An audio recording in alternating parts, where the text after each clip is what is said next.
एक tricky problem है।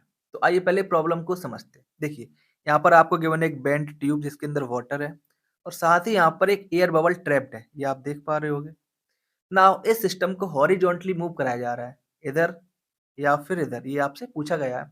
और जिसके अकॉर्डिंग क्या हो रहा है कि ये जो एयर बबल है आपका यहाँ से चलकर यहाँ पे आके ट्रैप हो जा रहा है। आपको बताना है उस एक्सेलरेशन का डायरेक्शन एंड मैग्नीट्यूड।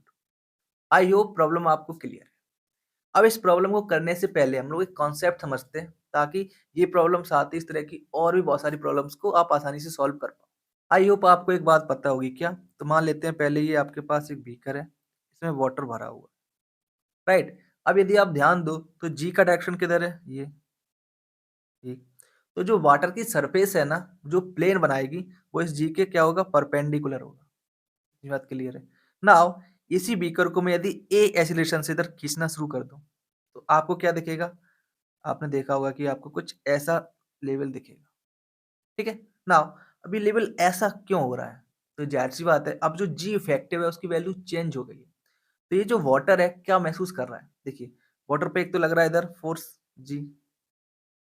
नाउ दूसरा जो यदि आप इस फ्रेम में यहाँ बैठ जाओ तो वाटर का क्या फील कर रहा होगा? एक फोर्स, राइट? सूडो फोर्स, जिसकी वजह से यहाँ पर ये फील कर रहा होगा सेम एक्सेलरेशन ए, राइट? बीकर जा रहा है आगे बट वाटर एक्सेलरेशन पीछे फील कर रहा है, सूडो फोर्स।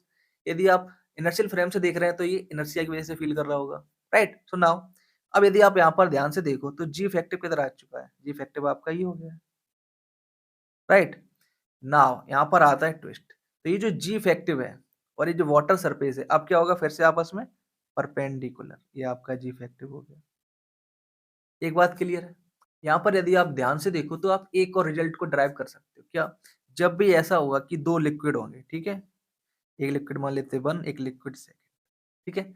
और चूँकि सेकंड वाला ऊपर है तो ज़ाहिर-सी बात है इसकी डेंसिटी, इसकी रो सेकंड की कम है रो 1 से।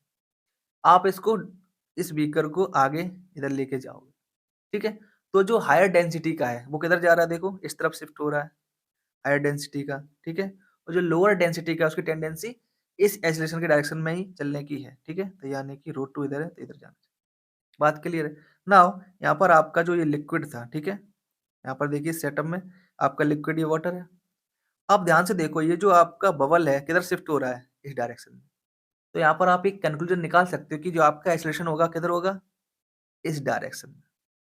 बात क्लियर है? नाउ अब ध्यान से देखिए, इसकी वैल्यू क्या होनी चाहिए? तो ज़ाहिर-सी बात है ये आपका यहाँ पर अब आ चुका है, ठीक है? अब सोचो यदि इस पर इक्विलिब्रियम है, ठीक? तो ज़ाहिर-सी बात है इस डायरेक्शन में इस पे कोई भी फ़ोर्स नहीं होना चाहिए। बात क्लियर है? Right? So now net force किधर होना चाहिए? इस डायरेक्शन में, ठीक? अब सोचो, इस डायरेक्शन में नेट फ़ोर्स होने का मतलब क्या है? जो टोटल आपका बॉयंसी फ़ोर्स है वो इस डायरेक्शन में होना चाहिए। अच्छा वो क्या होता है आपका? V rho G, right? Now ये जी यहाँ पर क्या होता है? G effective. यानी कि इस वक़्त यहाँ पर जो फ़ोर्स लग रहा होगा, उसका जी इफेक्टिव किधर होना चाहिए? यहाँ पर इस डायरेक्शन में, राइट? नाउ तो एक तो था आपका देखिए यहाँ पर जी पहले से, तो ए किधर होना चाहिए? ए ए किधर? ए मिलना चाहिए, राइट? ये एंगल थीटा तो ये वाला एंगल भी थीटा। अब आप बहुत ही आसानी से यहाँ पर बता सकते हो क्या? Tan theta is equal to a upon g. इसका मतलब है आपको मिलेगा a is equal to g tan theta. है ना कमाल की बात? आई होप इस वीडियो से आप बहुत कुछ सीखे होंगे, तो प्लीज़ वीडियो को लाइक कीजिए, चैनल को सब्सक्राइब कीजिए और दोस्तों के साथ शेयर करना बिल्कुल ना भूलें। Thank you and have a nice day.